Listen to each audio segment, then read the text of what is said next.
No one is coming to save you. I want to say that clearly, before anything else, not as a cruelty, as the most useful thing anyone has said to you in a long time. No one is coming, not the government, not the employer, not your parents, not the person you are waiting on to finally understand what you need, not the circumstances that is going to change when the time is right, not the version of the world this is finally going to be fair.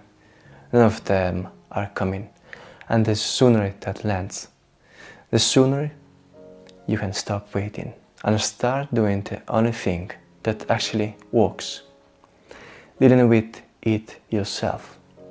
Let me be specific about what I mean, because that isn't an argument that everything is your fault. Some of what has happened to you isn't your fault. The family you were born into, the economy you inherited, the person who betrayed you, the system that wasn't designed for people like you.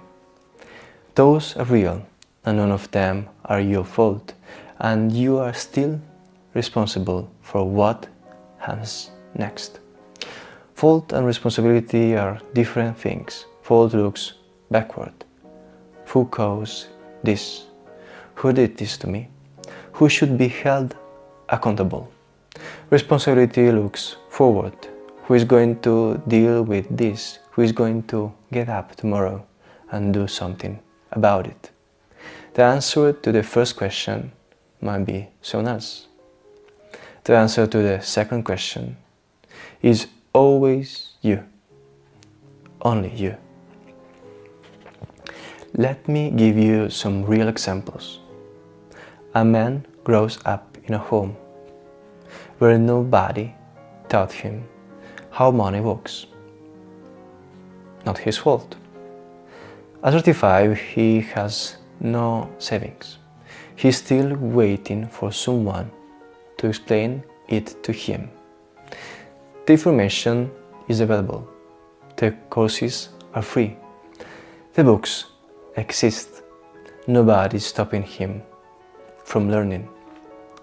Nobody is coming to teach him either.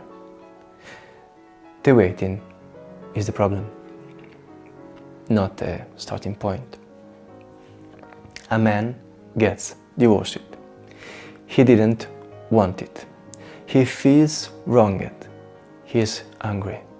He spends 2 years waiting for the situation to be acknowledged as unfair, for someone to tell him that what happened wasn't right. The situation isn't going to acknowledge anything. The situation doesn't care. The children need a present father, whether the situation is fair or not. The life needs to be rebuilt, whether the divorce was divorced or not. Waiting for fairness in a situation that has already ended isn't justice. It is just waiting.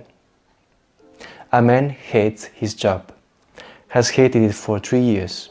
Every Monday morning, the same feeling. Every Friday, the same relief. Every Sunday, the dread starting to build. He knows he needs to change something. He is waiting for the right moment, for the finance to be better, for the situation to be more stable, for something external to create the condition that feels safe enough to move. The right moment isn't coming, the right moment is a myth. That the part of the brain that fears change invented to keep everything exactly as it is. The conditions for change almost never arrive fully formed. They get built by people who started before they were ready. Now here's the psychological reason. Why we wait for rescue even when we know intellectually that isn't coming. The brain finds waiting easier than acting. Not because waiting is comfortable, because acting requires accepting responsibility for the outcome. And accepting responsibility for the outcome means accepting the possibility of failure, of trying and not succeeding, of making the decision and having it wrong. Waiting outsources that risk. If nothing changed, it isn't your fault. You didn't make the wrong decision. The circumstances didn't cooperate. The external conditions weren't there. Waiting is psychologically cheaper than acting in the short term.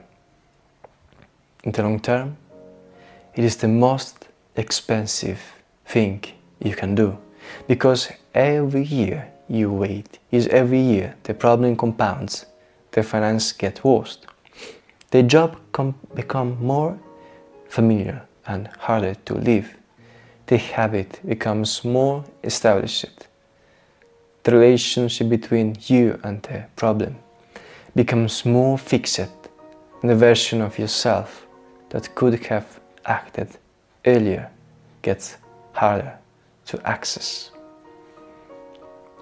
There is also something worth saying about what happens when you stop waiting. It isn't that everything becomes easier. It is that you are now in contact with reality, rather than in a contact with your story about reality. The person waiting for rescue is experiencing the story. The person who stopped waiting is experiencing the actual situation, and the actual situation, as difficult as it is, has something the story doesn't have. Things that can be changed. Specific actions that produce specific result. Information about what works and what doesn't. The actual situation is workable. The story is just a loop. So no one is coming. Not because the world is cruel. Not because you don't deserve help. But because the architecture of human life doesn't have rescue built into it. It has agency, your agency, imperfect, constrained, working with whatever is available, but yours.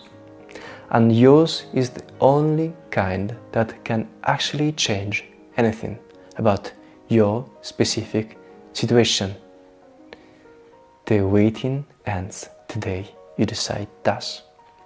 Not when the circumstances improve, not when someone finally understands, not when the time is right, when you decide that day can be today or it can be later.